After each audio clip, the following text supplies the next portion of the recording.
you get more right wing, I have to say. You Yeah. get like the last one, I remember you were on my show and there was like one line in it that was, and I said to you on the air, like, are you implying that Trump, that election was stolen by Biden? And you're, no, I didn't. You were kind of like hedging it. And now you're like, well, you know what happened to me the next morning. You don't know what happened to me the next morning. I was on your show and you said, are you implying that that the election was stolen? And I was kind of iffy on it, right? Next morning, 8 o'clock, the phone rings. The woman on the phone says, Mr. Mamet, will you hold for the president? I said, wait a second, Biden is calling? It's Trump. It's during the Biden administration. And he says, David, it's Donald Trump. I say, Mr. President, thank you for calling. To what do I owe the honor? He said, I saw you on Bill Maher yesterday. You were great. He said, but you wussed out on the question of the stolen election. And then he talked to me for like 20 minutes about how the election was stolen. But it wasn't. Well, I think it was. Then it got to Trump not conceding the 2020 election, which still, of course, triggers Bill Maher. And little Bill Maher threw a fit, but David Mamet said, oh, no, they definitely stole the 2020 election. I believe it. When last we spoke several years ago, you were stuck on this issue. You're still stuck on it. How come? Because it's not been resolved. So wait, what is it that hasn't been resolved?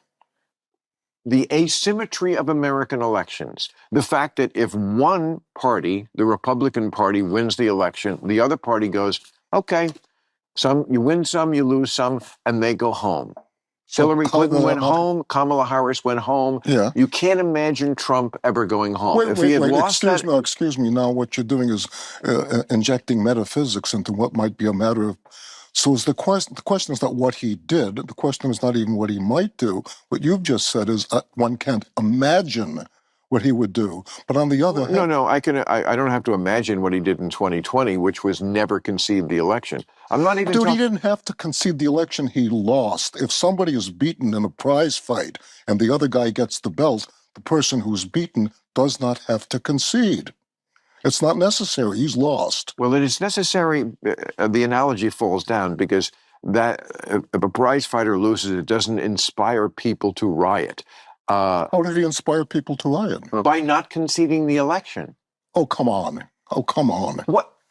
Come on. So wait a second. He didn't say the words, I concede, and so that meant people rioted? Yes. What do you think January 6th was about? What do you think January 6th was? It was about people who did not hear their leaders say, as every other leader in this country has said after an election, okay, I lost. We welcome the new guy. We had disagreements, but now we're all Americans. When Obama took over, George Bush stood next to him and he said, we want you to succeed because when you succeed, Trump didn't do any of that. Okay. So what? Well, so what? It inspires half the country to not accept the basic democratic principle that we have elections, and when you lose, you go away, and then you become the loyal opposition. Well, they don't see themselves as the loyal. You like me have built a career out of nothing except talent and a little bit of luck and a lot of hard work, but you're full of shit. What I don't understand when you say that he did not say the words "I concede" caused half the country, which you just said, to riot. No, I didn't say half the country rioted. A lot of people rioted, and it was less than half the country because he got less than half the votes and still won. That's okay. That's our system. But a good deal of the country, approaching half. The two clash over the 2020 election.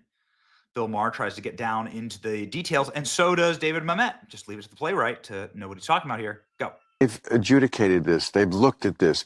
Republicans have looked at this. It was tested in court like 60 times. It was thrown out every time. Trump's own commission, appointed by his own commissioners to look at the election, the Cybersecurity Commission, it's called, or agency. There's two of them. One of them is within the Department of Homeland Security. They all said the same thing. It was the most fair, honest election we've ever had. No, I'm not talking about the votes. I'm not talking about counting the votes. That the Hunter Biden laptop was suppressed, the COVID information was suppressed. Zuckerberg said himself that the White House pressured him not to bring forward the information on the laptop. Rasmussen said Had that come out, there would have been a 17-point spread. Those, Spring. oh, please. Those, that's so ridiculous. Those things are true. And they did suppress the Hunter Biden. The press did do that. I've said this many times myself, and COVID.